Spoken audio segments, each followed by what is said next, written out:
गव्हाचं पीठ घेतलं आहे. गव्हाच्या पिठामध्ये थोडंसं मीठ टाकून घेत आहे आणि कणिक छान भिजवून घेत आहे घट्ट घट्ट.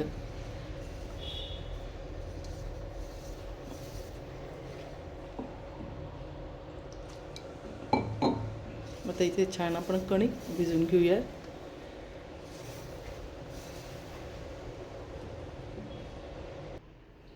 थोडंसं तेल टाकून घ्यायचं आहे कणिक चिकणी करून घेण्यासाठी मस्त.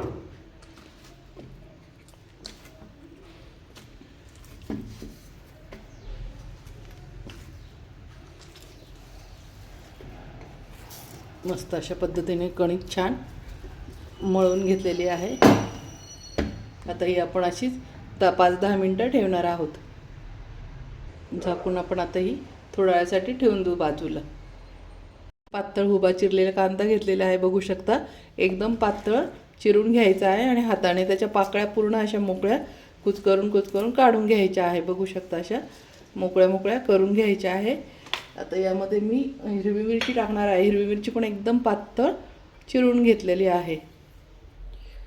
त्यानंतर इथे मी कस्तुरी मेथी टाकून घेत आहे. त्यानंतर इथे तीळ टाकून घेत आहे मी. इथे सफेद तीळ टाकून घेत आहे. त्यानंतर आता आपण याच्यामध्ये ओवा पण टाकून घ्यायचा आहे. ओवा हा हाताने असं रगडून टाकायचा आहे. कांद्यामध्ये जेव्हा ओवा टाकतो तर खूप छान याची टेस्ट येते. त्याच्यानंतर आता थोडीशी आपण चवीपुरती याच्यात बडीशोप पण टाकून घेणार आहे. तर बडीशोप पण हाताने अशी म्हणजे रगडूनच टाकायची आहे. बडीशोप अशी रगडून एकदम जोर लावून रगडून जर टाकली तर त्याचा एक स्वादच वेगळा येतो. त्यानंतर इथे मी जिरे पण टाकून घेत आहे थोडेसे. जिऱ्यांना पण मी हातावर छान रगडून अशा पद्धतीने बघू शकता किती छान रगडले आहे. ते पण असे टाकून घ्यायचे आहे. त्याच्यानंतर इथे मी थोडीशी धणा पावडर टाकून घेत आहे. थोडीशी हळद टाकून घेत आहे आणि चवीनुसार लाल तिखट टाकून घेत आहे. आणि हा मी जो किचन किंग स्पेशल मसाला बनवलेला आहे, सिक्रेट मसाला, तर हा सिक्रेट मसाला टाकून घेत आहे. याची रेसिपी ऑलरेडी टाकलेली आहे. तर हा सिक्रेट मसाला टाकायचा आहे. आपल्या पदार्थाला हे सिक्रेट मसाले खूप म्हणजे खूपच छान भन्नाट चव येते. तर तुमच्याकडे जर बनवेल नसेल तर तुम्ही मॅगी मसाला टाकला तरी चालणार आहे. आता हे हाताने छान असं कालून घ्यायचं आहे अगोदर.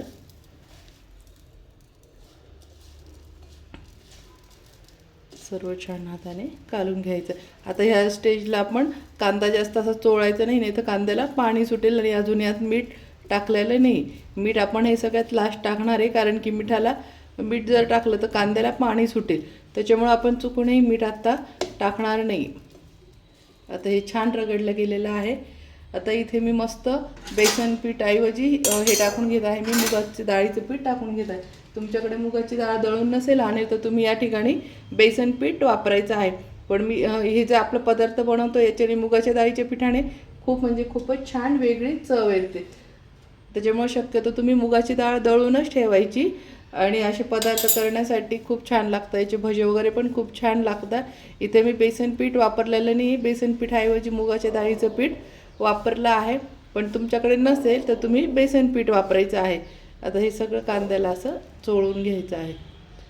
आता इथे छान चोळून घ्यायचं आहे कांद्याला पीठ वगैरे सगळं. पण इथे आपण मीठ टाकलेलं नाही. सगळ्यात लास्ट आपण इथे मीठ टाकणार आहोत.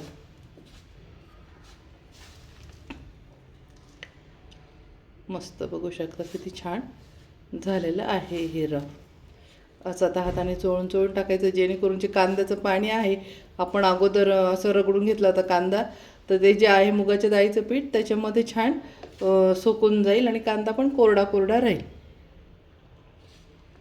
पण तुम्ही शक्यतो मुगाची डाळ दळूनच ठेवा घरामध्ये. त्याचे भजे झालं, कढीत पण छान लागते, बेसन पण खूप छान लागतं. त्याच्यामुळे मुगाची डाळ ही दळून ठेवायची आहे. अशा पद्धतीने आता हे रेस्ट करायला ठेवून देऊया थोडा वेळ. आपण गोळे करून घेऊया.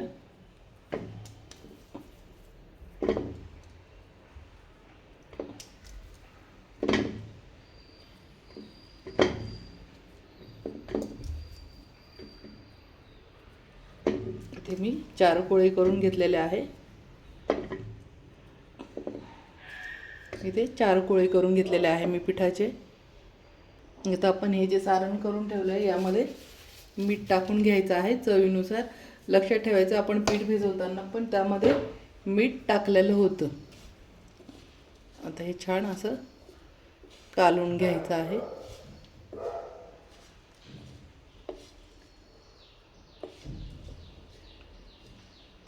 आता या सारणमध्ये मी 1 चमचा तूप टाकून घेत आहे. तुम्हाला तूप नको असेल तर तुम्ही यात तेल पण टाकू शकता ते, पण शक्यतो तूपच टाका. तुपाने खूप छान चव लागते.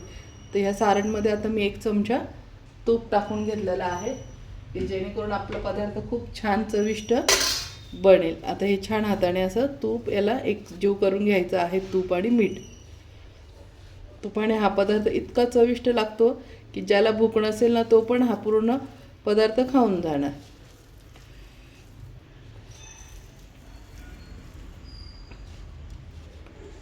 मस्त अशा पद्धतीने तूप सगळं छान कालवून घ्यायचं आहे.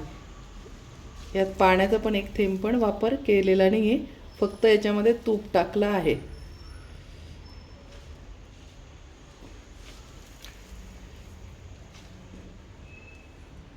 मस्त बघू शकता तूप लावून घेतलं आहे. आता पण इथे पोळी लाटून घ्यायची आहे.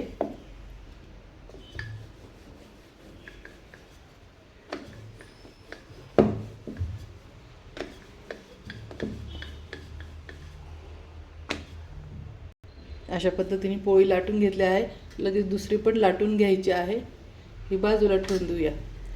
आता पुन्हा आपण दुसरी पोळी लाटून घेऊ.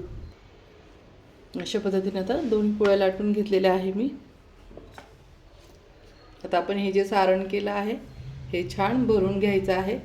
सारण जास्तच भरायचं आहे. जेवढं सारण भराल तेवढं चव छान लागते. मस्त असं पूर्ण भरून घ्यायचं आहे. त्यानंतर आता ही दुसरी चपाती पण यावर ठेवून घ्यायची आहे आणि हाताने असं हलक्या हाताने प्रेस करून घ्यायचं आहे. तर मग आता पिझ्झा कटरने आपण अगोदर कापून घेऊया. असं इथे पट्टी करून कापून घ्यायची आहे. तुम्हाला मी दुसरी पण पद्धत दाखवते. जर पिझ्झा कटर नसेल तर तुम्ही आपला चाकू घेऊन आणि चाकूने असं हलक्या हाताने कापून घ्यायचं आहे. आता ही एक पट्टी आणि ही एक आपलं झाले 3. तर आता ही एक पट्टी उचलून याच्यावरच ठेवायची आहे दुसऱ्या पट्टीवर, आणि ही पण अशी तिसऱ्या पट्टीवर ठेवायची आहे. आणि आता आपण याचा रोल करून घेणार आहोत. अशा पद्धतीने इथे रोल पूर्ण करून घ्यायचा आहे. हे फाटलं पण तर तरी टेन्शन घ्यायचं नाही आपल्याला, कारण की हे पुन्हा लाटून घ्यायचं आहे आणि हाताने पुन्हा असं हलक्या हाताने प्रेस करून घ्यायचं आहे आणि याचं तोंड असं दाबून द्यायचं आहे. मग पिठामध्ये लावून त्यानंतर आता आपण हा लाटून घेणार आहोत पराठा. आता हलक्या हाताने अशा पद्धतीने लाटून घ्यायचं आहे. एकदम हलक्या हाताने दाबायचं आहे, जोर देऊन बिलकुल दाबायचं नाही. जर समजा लाटताना तुमचा कांदा थोडा बाहेर पण आला तर यातच असा दाबून घ्यायचा आहे. पुन्हा हे तोंड असं आपण हाताने जॉईन करायचं आहे.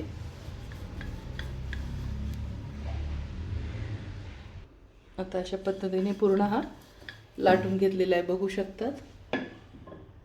आता इथे मी गॅसवर तवा ठेवला आहे, तवा तापायला.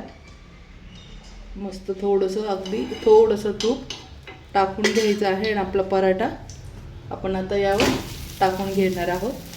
आणि मस्त पराठा आता छान दोन्ही बाजूंनी तूप टाकून खमंग भाजून घ्यायचा आहे. या पराठ्याला तुम्ही जेवढं तूप लावाल तेवढं खूप सुंदर खमंग लागतो आणि खूप छान चव वेगळीच लागते. मस्त याच्याबरोबर 1 कप चहा बनवायचा. चहा आणि पराठा सुपर पोटभरीचा नाश्ता होतो हा. याच्याबरोबर भाजीची किंवा दह्याची वगैरे कुठलीही गरज पडत नाही. असंच एकदम छान चविष्ट खरपूस लागतो, त्यामुळे असंही आवडीने खाऊ शकतोय. आता छान गॅस पूर्ण म्हणजे बारीक करून घ्यायचा. गॅस जेव्हा तवा तापेल तर त्यावेळेस गॅस मंद आचेवर हा तवा अगोदर भाजून घ्यायचा, जेणेकरून आपला कांदा आणि मुगाच्या डाळीचं पीठ छान शिजलं जाणार आहे म्हणून. आता इथे गॅस आपण थोडा मोठा करून घेणार आहोत आणि मस्त आता परतून घ्यायचा आहे. बघू शकता ते छान खरपूस भाजलं गेलेलं आहे मंद आचेवरती. त्याच्यामुळं हा कांद्याचा पराठा कधी पण मंद आचेवर अगोदर भाजायचा आहे, जेणेकरून आत सॉफ्ट आणि वरतून एकदम क्रिप्सी बनतो. आता हा बारीक गॅसवर करण्याची काही गरज नाही. आता आपण मोठ्या गॅसवरच भाजून घेणार आहोत आणि मस्त तूप टाकून टाकून भाजायचं आहे. पावसात जी ऑनियन पराठा खाण्याची मजा असते ती एक वेगळी असते, पण तूप मात्र भरपूर टाका. खूप छान, म्हणजे अंगी पण लागतं मुलांच्या आणि चवीला पण खूप छान लागतं. जो न खाणारा असो तो पण हा पराठा 100% बघूनच खायला तोंडाला पाणी येईल असा बनतो. आणि हा जर एकदा पराठा खाल्ला तर हे सगळेच आवडीने रोजच बनवलं तरी कंटाळा येणार नाही. हा एवढा छान लागतो. आणि सगळ्यात महत्त्वाचं याच्याबरोबर दही लोणचं वगैरे कसलीच गरज पडत नाही. हा असाच नुसता खाल्ला तरी खूप छान लागतो. आता मस्त आपण दुसऱ्या बाजूने पण खरपूस भाजून घ्यायचा आहे. मस्त बघू शकता हा झाला आपला पूर्णपणे पराठा. किती छान झालेला आहे, कलरच किती बघून सुंदर वाटू राहिलं बघू शकता. झाला की नाही, तोंडाला पाणी येताच बरोबर. तर असेच नवीन नवीन रेसिपी पाहण्यासाठी माझ्या चॅनलला लाईक करा, सबस्क्राईब करा आणि शेअर करा. आणि मस्त मस्त खा आणि मस्त राहा. मस्त बघू शकता मैत्रिणी किती छान झालं आहे, बघितलं आहे ना. वरतून छान तीळ, तो भाजलेला कांदा एकदम अप्रतिम लागू राहिलं. तुम्ही पण तुमच्या मुलांना घरच्यांना असेच नवीन नवीन पराठे खाऊ घाला. आणि अजून कोणाला काही नवीन रेसिपी हवी असेल तर मला सांगा. आणि माझी रेसिपी कोण कुठून पाहते कमेंटमध्ये नक्की सांगायचं. चला तर मग भेटूया अशाच नवीन नवीन रेसिपीमध्ये. मस्त आता मी पण गरम गरम नाश्ता करते.